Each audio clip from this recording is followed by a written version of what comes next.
Leviticus Chapter 11.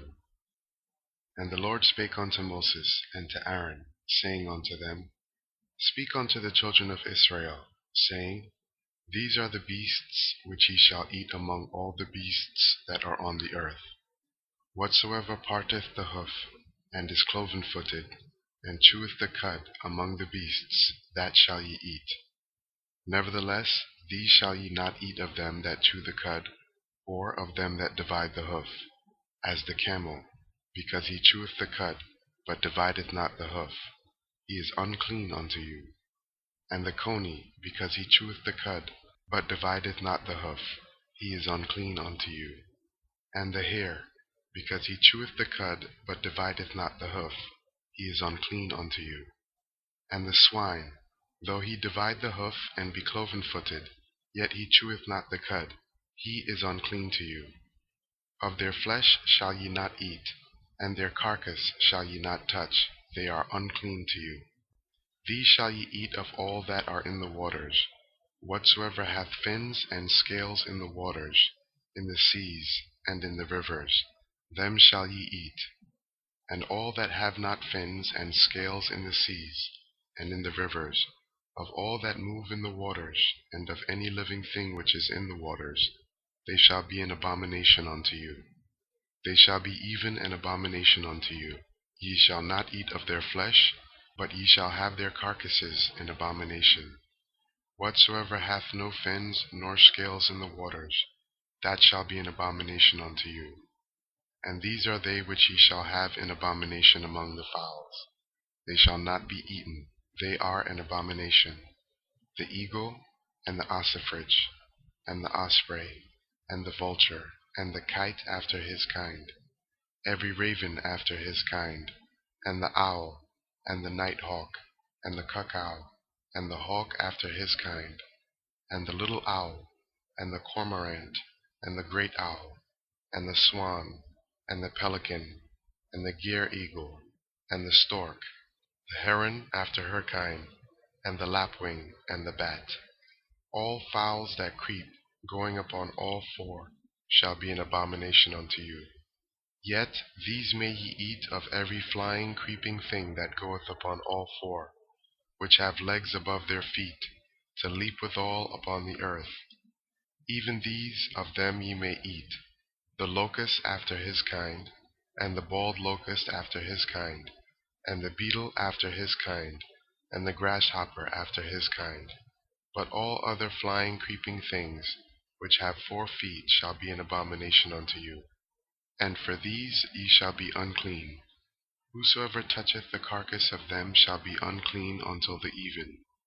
And whosoever beareth aught of the carcass of them shall wash his clothes and be unclean until the even. The carcasses of every beast which divideth the hoof, and is not cloven-footed, nor cheweth the cud, are unclean unto you. Every one that toucheth them shall be unclean.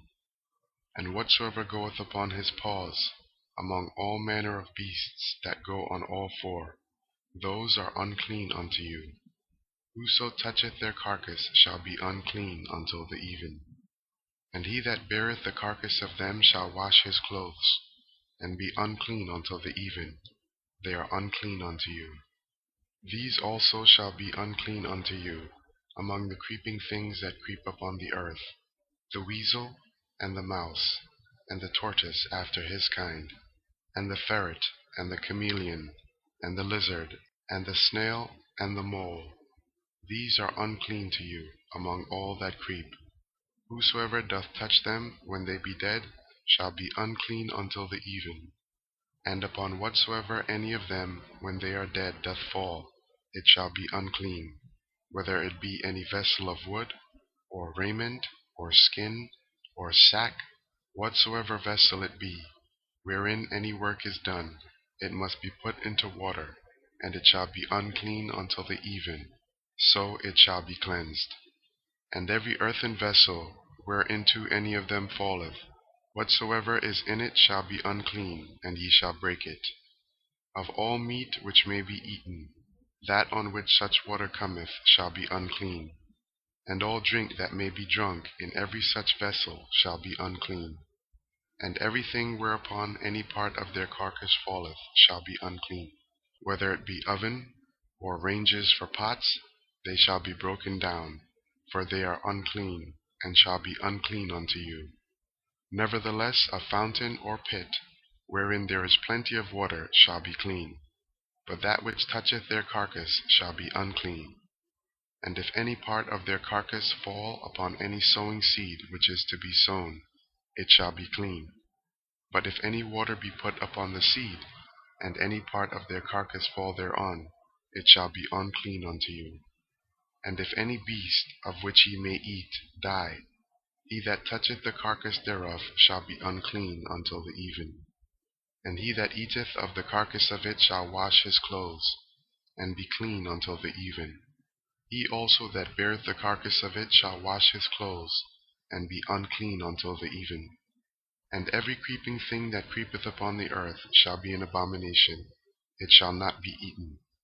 Whatsoever goeth upon the belly, and whatsoever goeth upon all four, or whatsoever hath more feet among all creeping things that creep upon the earth, them ye shall not eat, for they are an abomination.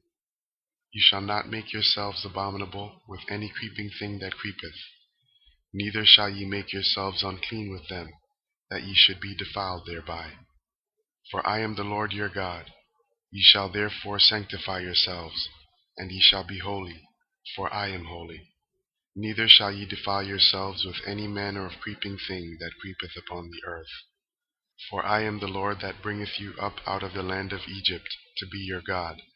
Ye shall therefore be holy, for I am holy. This is the law of the beasts, and of the fowl, and of every living creature that moveth in the waters, and of every creature that creepeth upon the earth, to make a difference between the unclean and the clean, and between the beast that may be eaten, and the beast that may not be eaten.